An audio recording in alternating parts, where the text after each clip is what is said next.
the Farmer Veteran Coalition, some of the stuff we do. And then I guess I'll introduce myself. So I'm the program director, and so I manage the fellowship fund, the Gear to Give programs, the Homegrown by Heroes, and Market Maker. So at the end, we'll focus on those programs a little bit more, especially because right now the fellowship fund is going on. So, what is the Farmer Veteran Coalition? So, we are the nation's largest nonprofit assisting veterans and those currently serving to help veterans transition to civilian life by finding careers in agriculture and or starting their own farms or ranches. So, we provide support for farmer veterans in several ways. We have career counseling and job placement. We do training. We assist with business planning. We do market access, land access, capital access. Our members have product discounts. One of our biggest ones is Kubota. And all of our programs and services are free at no cost. We have a 1-800 call center. So if you ever need any technical support, they are happy to help you out. We were founded in 2009, and our national office is located in Waco, Texas. Go ahead to the next slide. Thank you. So who are our members? So you'll see our demographics reflects the military. We are growing very fast. I know at the end of the 2024, we had about 50,000 members. And as of today, I believe we have a little over 52,000. So we grow very fast. We add about 100 members a week usually. Usually when fellowship is going on, we add a little bit more. And so, yeah, you can go to the next slide. And so community building is very important to us. You might know your local state chapter. The Texas chapter is awesome. We have 26 state chapters right now. This really helps provide collaboration on local projects, networking and relationship building, mentorship and educational opportunities. A lot of the veterans share resources, so like land, equipment, and of course, it's basically a national movement at a local level. We've divided the US into 10 regions. As you can see, it reflects the similar issues that have to do with climate, crops, livestock, and we have advisors that are in each of these regions that are helping solve some of these issues and helping the veterans and state chapters in those states. Next slide, please. And then employment's really important to us, as I mentioned. Right now, we are doing a Kubota Tech partnership. It's the Career Certification Pathway Program. It's a pilot program. The program focuses on technician jobs that require specialized certification. Once a certification is complete, veterans receive job placement assistance to fill positions at Kubota dealerships across the country.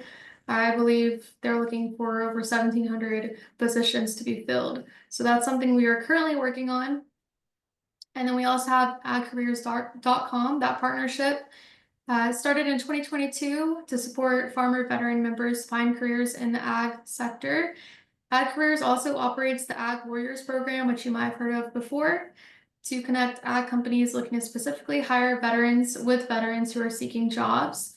Our website does have a plugin, and it features remote ag jobs for those that might still want to be at home and trying to start up their farms and ranches, but also need that little bit of extra income in a remote job. Next slide, please. And then we are really getting into the food insecurity space. We have actually merged with an organization called Fields for Valor. It's a nationwide program to fight food insecurity among military communities. If you've seen our Homegrown by Heroes label and our Market Maker platform, we're going to really utilize those to try to conquer that 24% food insecurity that are on bases. That's kind of a newer project we have going on, and we're excited to expand on it. Next slide, please. And then also we have a mental health and well-being department. If you know Lawrence Roan on staff, he's amazing. He manages this department. He's awesome. We have a SAMHSA grant, and among the suicide prevention programs we provide is the QPR training, which stands for Question, Persuade, and Refer, as well as Safe Talk and Assist. I believe we do have a QPR training coming up at the end of the month. And then we also have been identified as a Center of Distinction for Advocates for Human Potential's RAP. It's That was a long mouthful. WRAP stands for Wellness Recovery Action Plan. It's a comprehensive tool that aids in navigating behavioral health challenges after significant life events. If you were at our national conference in Kansas City earlier or in October, they talked and it was great. So next slide, please. And then we come to the conference. So each year, FVC holds a national FVC stakeholders conference to bring everyone together for a couple of days of learning, networking, camaraderie. We have farm tours. It's always a lot of fun. FVC hosts also regional meetings throughout the country as funding and needs allow. Last year, as I mentioned, it was in Kansas City, Missouri. And this year, our conference will be in Illinois, October 26th through 28th. So make sure to mark that in your calendar. We haven't released details on where exactly in Illinois yet. We're looking at Moline, I believe. So hopefully I can see some of y'all there. It's always a lot of fun.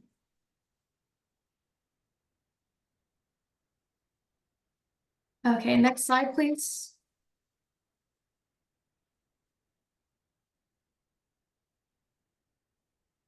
I apologize about that. I don't know if you could hear it, but my work phone was ringing and there's no way to mute it, so I apologize. Okay, so now we get into the Fellowship Fund program. A lot of you have probably heard of this before.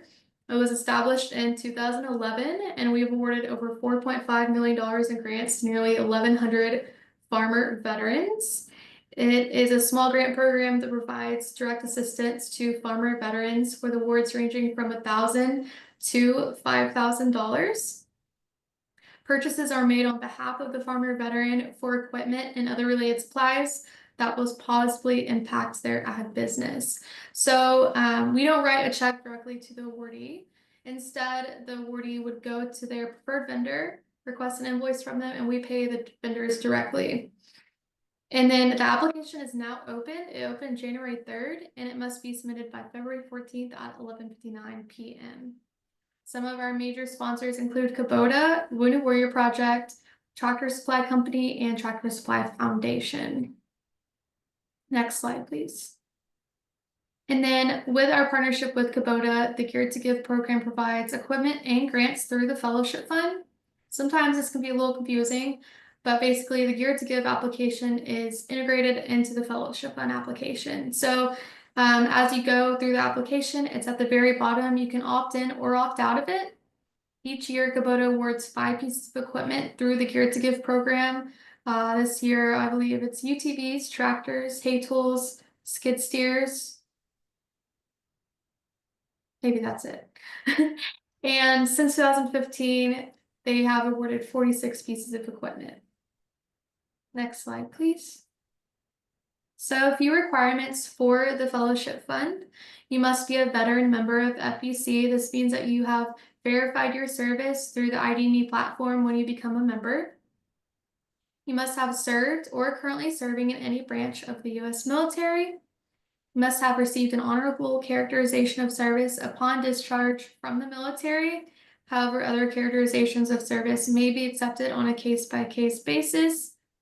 And then currently serving service members must provide a letter of support from their commanding officer or designated representative attesting to their characterization of service. And if you do need a template of that letter, we definitely have those at our support center. Next slide, please. And then you must have an ag business in operation and a business plan. The fellowship is designed to support for-profit ag businesses. Nonprofits are not currently eligible to apply. Previous fellowship recipients are only eligible to apply again if they've been awarded previously $1,000 or less. So this could be the Battleground Fellowship, the Tractor Supply gift certificates. However, everyone is welcome to apply to receive equipment through Kubota's Geared to Give program. So let's say that you were awarded a Fellowship Fund grant last year of $3,000. You can apply again. You will only be put in the running for the equipment though. So you still fill out the application like normal and just make sure to opt in for the Geared to Give portion at the very end. You must be fully willing to participate in the program. This includes progress reports. We might ask you to become a mentor and a desire to make a positive impact on the farmer veteran community. We don't ask a whole lot, usually at the end of the year. We'll put out a survey for you to do just so we can see the impacts that we made on your operation that year. Next slide, please. So for the application, you will need to upload a redacted DD-214, a member 4 that has your characterization of service on it. There will be a short essay response. The prompt is in the application, and a business plan. The business plan must be no more than 15 pages. You are able to save the application this year and come back to it later. There's a checkbox at the very top. I always recommend copy and pasting your responses also in a Word document in case something does happen. And the application does consist of conditional questions, meaning that as you fill out the application, additional questions will appear based on your responses. I always like to tell people this because you might look at the application today real quick and be like, oh, there's just 5 questions. There's a few more than 5 questions. So make sure to look at that, and as you fill it out, more questions will appear. Next slide, please. And then scoring. So the scoring for the fellowship fund is done by a group of third-party reviewers. There's over 50 of them from farm credit, universities, agriculture organizations, veteran organizations, and they get a rubric with 7 categories on it, and they rate each category 1 through 5. Each application gets scored twice by 2 different reviewers, and so I average out those scores. We only check for eligibility here internally at the Farmer Veteran Coalition. So I average out those scores, and then the top scores are the ones I kind of make my way down the list of who gets awarded. So on that rubric, the first category is farm training and experience. The second is transferable skills. The third is personal investment. And then you can go to the next slide.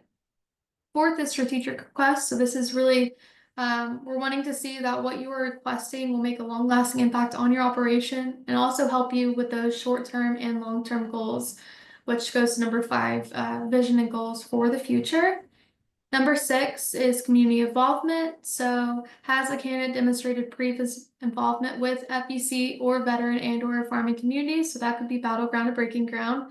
It could also be going to a conference or being involved with the Homegrown by Heroes program, things like that.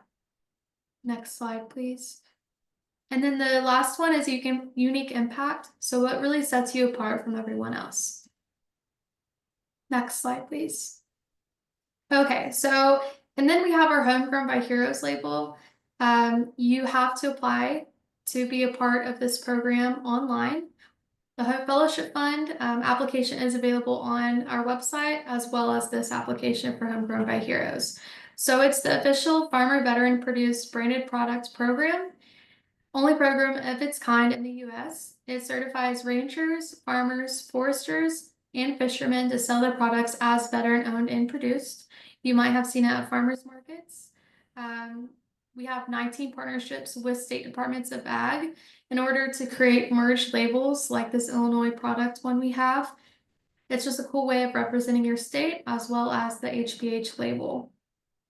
And then of course, HBH producers can sell products on Market Maker. I believe we have over 3,400 Homegrown by Heroes certified producers currently. It's always fun to see all the types of pictures. They use the label all over the place. It's really awesome. Next slide, please. And then you'll see the eligibility requirements are pretty similar to the Fellowship Fund. Agribusiness and farming operations must maintain a minimum of 50% veteran ownership and a minimum of 50% veteran management control.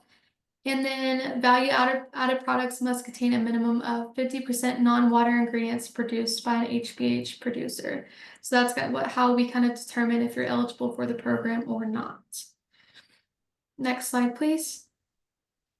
And then Market Maker. So Market Maker is an agriculture product online sales platform that we offer to our members at no cost. They are easily able to be found on our map, on the Market Maker website and our website. It allows members to connect with new markets, and it also has some neat tools like the buy-sell forum. So if, let's say, a food bank is needing something specific by a certain date, they can post on that buy sell forum, and those around that food bank get notified that they're in need of that. And also, let's say we have a lot of people that call our support center that may not be veterans and they're wanting to purchase from a veteran-owned business. So we always lead them to that map to see, because it's easily, you're able to find, you'll filter out by veterans in Texas. It can even be from your county. And then you can also filter out the products you're needing, so beef. It's a really neat platform, and we're really trying to grow it right now. And next slide, please. And so that's our website, farmvetco.org. And then I think on the next slide, it has more specific contact information. Yeah, so there's our support center, and there's my contact information. Feel free to contact me. I've done a lot of webinars on the fellowship fund specifically. So if you're needing more information on that, let me know. But yeah, that's all I have. And thank y'all so much for having us. Like I said, I love the Battleground to Breaking Ground program and working with you guys. It's been great. So.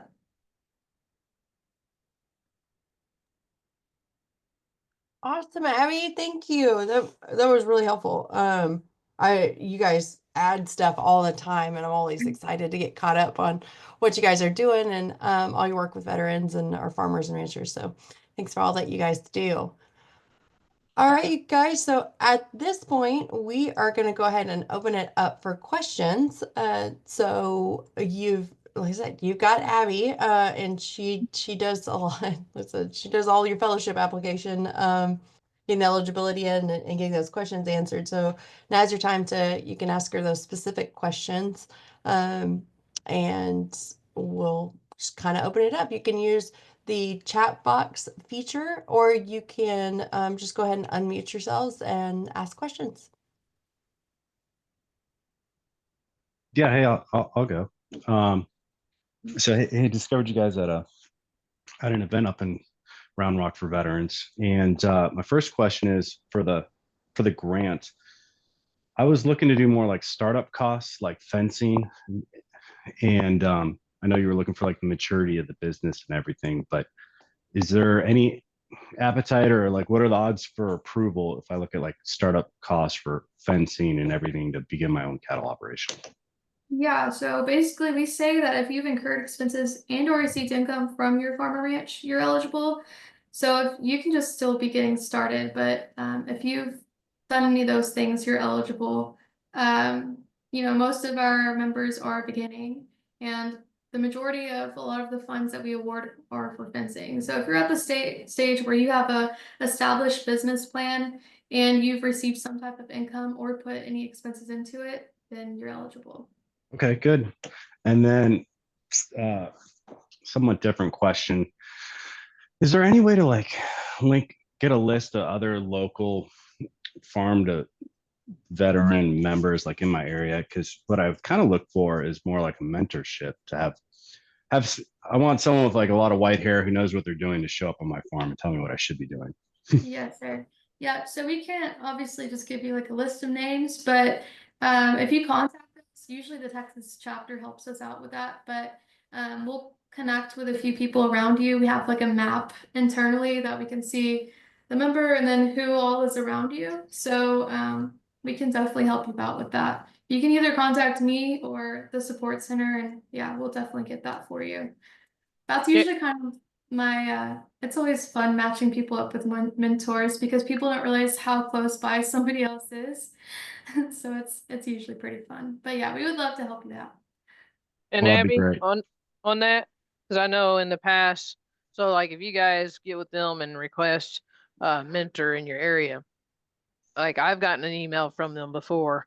Hey, we got this producer doing this in this area. Is anybody able to potentially provide mentoring for them? So that's, and most of us, and a lot of times if we can't, but we know somebody that can, even if it's not necessarily a veteran, we'll let them know, hey, here's contact information for so and so. They might be able to help out.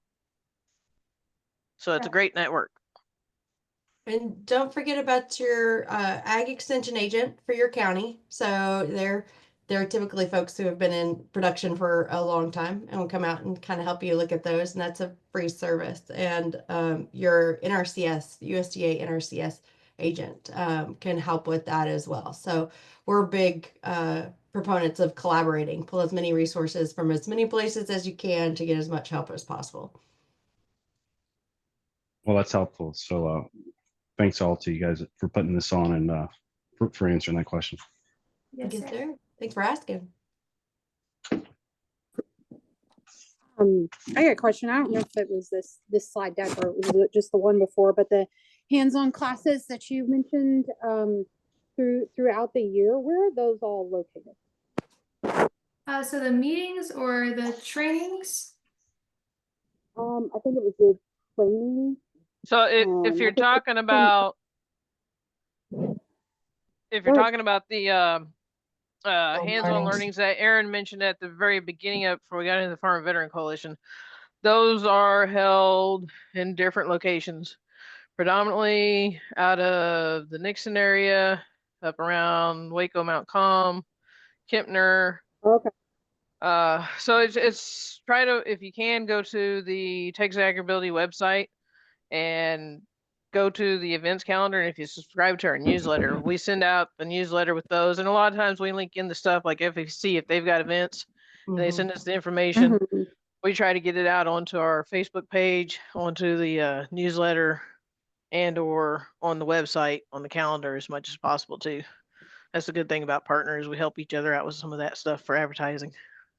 Yes. Yeah. Don't forget about Thank Central you. Texas. We'll be doing, I think our cattle one, we're probably going to do at Thomas Ranch, which is kind of towards, no, it's like towards Huntsville. It's out there past Anderson. And then we have some probably here in College Station. So those are probably going to be a lot of Central Texas because our big research centers are there. But like when we do sheep and goat, we might go out to our San Angelo one. So it just kind of depends on what it is. But like Heidi said, you can join our calendar, I think, and that'll put some stuff on your calendar, but you can also just subscribe to our newsletter. That's probably an easy way to do it because we'll push that out. I think I may be. I gotta double check. I think it may be already subscribed to the newsletter. I'll look for that. But thank you. Yeah, absolutely. And don't forget about boot camp. We've got boot camp for all of our incoming cohort members and it's open to John Q Public too. I don't know if registration's still open or not. I have to ask Heidi, but that'll take Boot place. camp, yes. Yeah, and not next week, but the week after, and that's 5 days here in College Station, and we'll do a lot of training on kind of a little bit of everything, and then we'll do a lot of farm tours and some different things like that. So that's really good too. On that, I reached out on the boot camp and I was told I could go to the boot camp, but the cohort was closed out. And if I wanted to do the cohort later, I'd still have to do the boot camp again in the fall. So that's if you want the tuition waiver. So if you want to apply for the tuition waiver, then just they close back in December just so we can get you guys enough time to come. But we do open it up for if you want to pay the tuition, then you can pay the tuition and attend. And your boot camp, the cost of boot camp's included in the price of tuition. So that's an option too. But our next cohort applications will open May probably in the 5th, fall, 25th of 2025. For For the- the September cohort starting is September 8th. It'll open May 5th. May 5th. Okay, sorry, I missed the month. So Oh. yeah. I was like, 5th of what? So yes. And Josh, we can have one if you missed the cohort application. So, but if you came to boot camp once, it's pretty similar. Heidi and I could visit and see if we couldn't make that possible. What we couldn't guarantee is that you would be selected for the next cohort because that is the competitive application process. So I'll just try not to be special and I'll follow the normal thing and apply. I'll apply in May. Aw. well, We always got to have at least appreciate one that. Thank you. special in there. We do. Yeah, there's always Yeah. one or two special ones in there, but I think we already have a couple of those. So you got your quota for that. That's good deal. Yeah, appreciate it, Well- sir. And it's always fun to come twice. I mean, man, I'm telling you, boot camp, we always have a great time. I learn something new every time because we have different speakers for the different topics typically. And like this one, we're going to have the rainfall simulator, and we're going to have some of the guys from the Center on Grazing Land Management and all that kind of stuff. So it's different than the ones we've done in the past. And everyone's kind of like that. So it's neat. Farm tours are different, that kind of thing. The nice, wonderful thing about hosting it twice a year is, as much as we try to give an advance notice for folks on the dates, you know, they have things that get set on their calendars too. So sometimes the speaker we like to get isn't always available. And the centers that are primarily outdoors, we don't do those in the summer or early fall. Just try not to kill everybody. So we usually do the more of our kind of our indoor with some temperature control in the fall. So they just kind of make it's different, but they're good to come both if you can.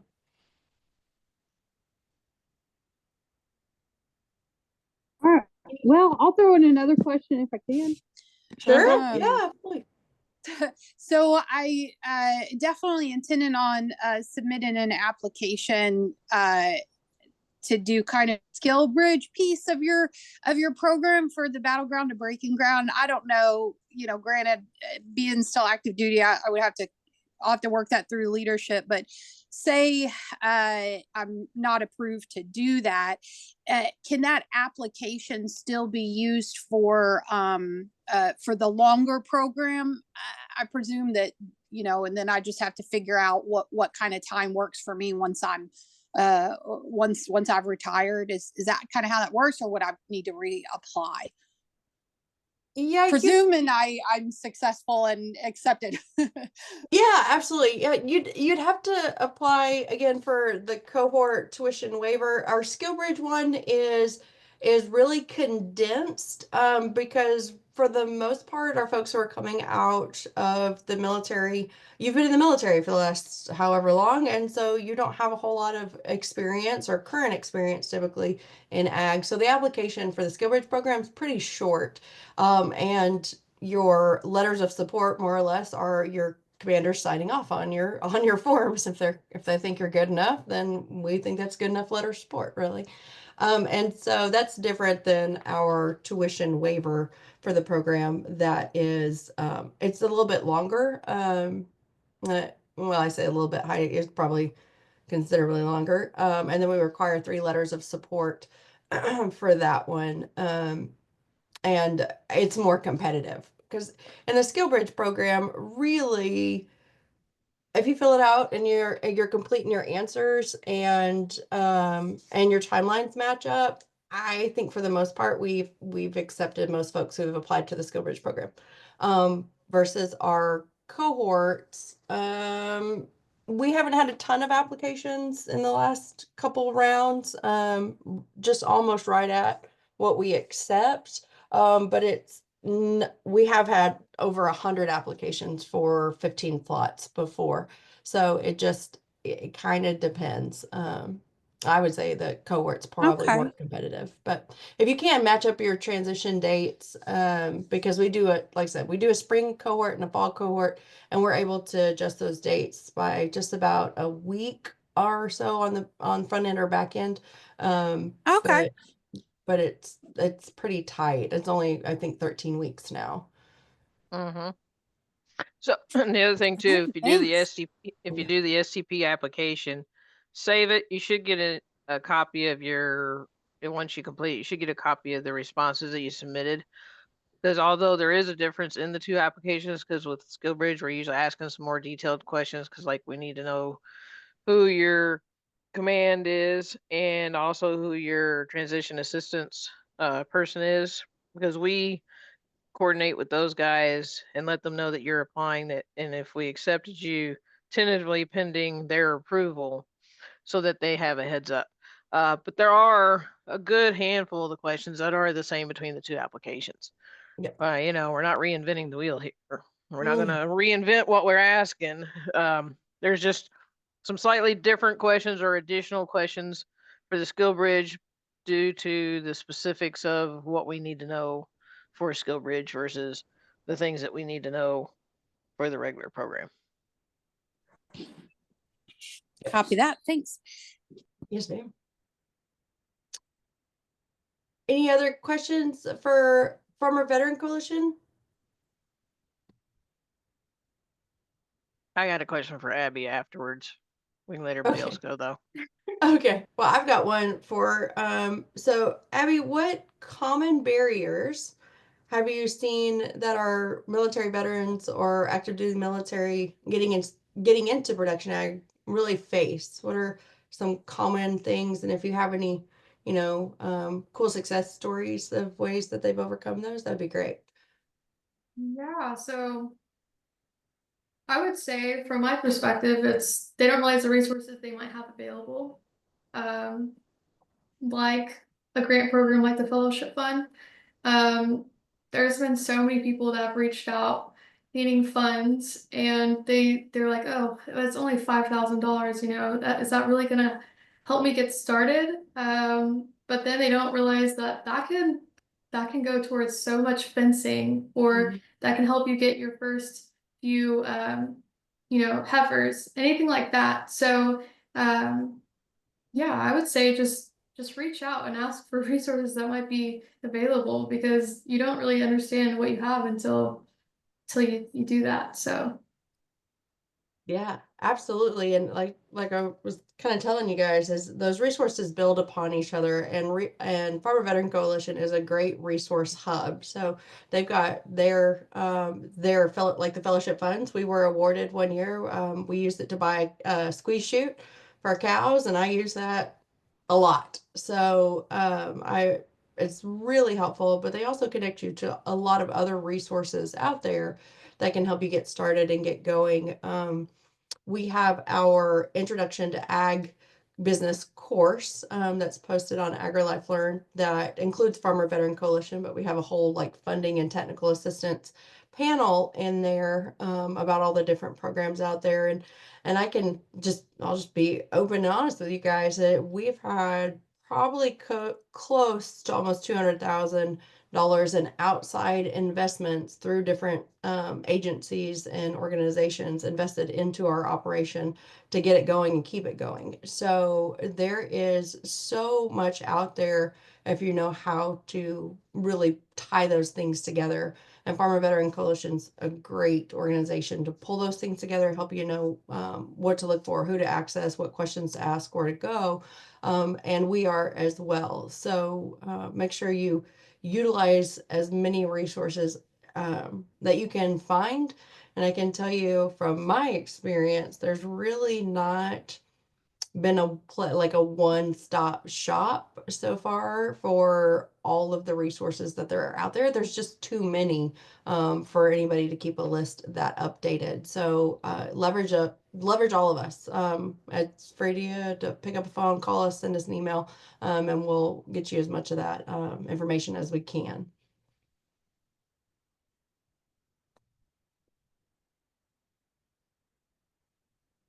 Any other questions, you guys?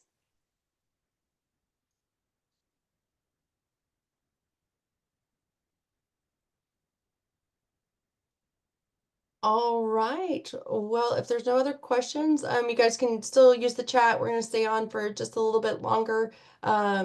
Thanks for hanging in there with us, and I apologize for not turning my video on. I had to run some horses out over my lunch break, and it's pouring rain here, so I look a little bit like a drowned rat. So thanks for forgiving me on that. And if y'all have any other questions, you've got our contact information. Heidi, if you want to hit the next slide, it's got us listed on there, I think. There you go. There's all of our information as well. And thanks again, Abby, for joining us. yeah, thank y'all for having me. All right, we'll let everybody go, and I'll hang out for a little bit longer in case there's any final questions or anything.